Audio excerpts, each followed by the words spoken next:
The Tomahawk is considered the world's most advanced cruise missile.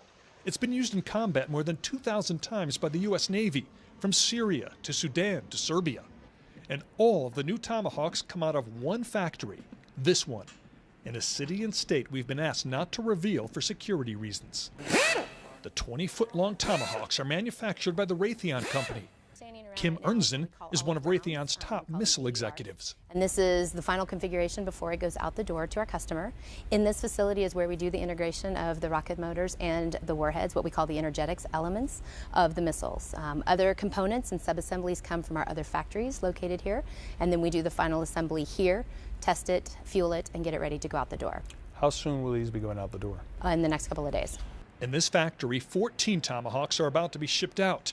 Workers here are performing what they call a roll test to make sure there is nothing loose inside the missile and that everything is connected properly. Raytheon's contract with the Navy is for 196 missiles for this year. Tomahawk can fly 1,000+ miles, so it can get launched from a ship or a submarine. It can go up and loiter, as we call it, where it can fly around in a figure 8. So in other words, once it's sent off, if you want to change where it's going, Absolutely. It loiters, it just goes in a circle and you figure out where. It can be redirected and rerouted to a specific target.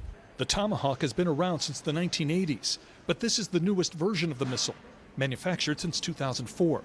It can be used for up to 30 years, and Tomahawks that haven't been used come back after 15 years for recertification and upgrades. So this is the rocket motor that launches it out of the vertical launch system. So it is what propels it out. So when you see the footage of a missile coming out of a ship, it is the plume that gets it out of that vertical launch. And as you move more up toward the front is the navigation, communication system, and then ultimately up here at the very end is the warhead, and it is a 1,000-pound warhead. With their GPS guidance, the Tomahawks can strike within mere feet of a target. They are launched from ships or submarines. If it comes from a submarine, it will then swim through the water. The rocket motor will take it up out of the water, and then we'll eventually get it up into the airplane mode, which is where it will fly and perform its mission from there. So it swims and it flies. Swims and it flies. The price tag per missile, about $1.1 million. Each Tomahawk weighs about 3,500 pounds.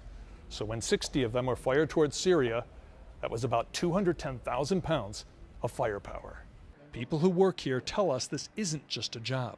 It is an honor to be able to work for the men and women in uniform and to be able to supply them with a competitive advantage when they're put in harm's way. And that's what we do. We make sure that they have an unfair advantage out in theater. So that's what you say, that this gives the U.S. military an unfair advantage? Absolutely. And we want to keep it that way.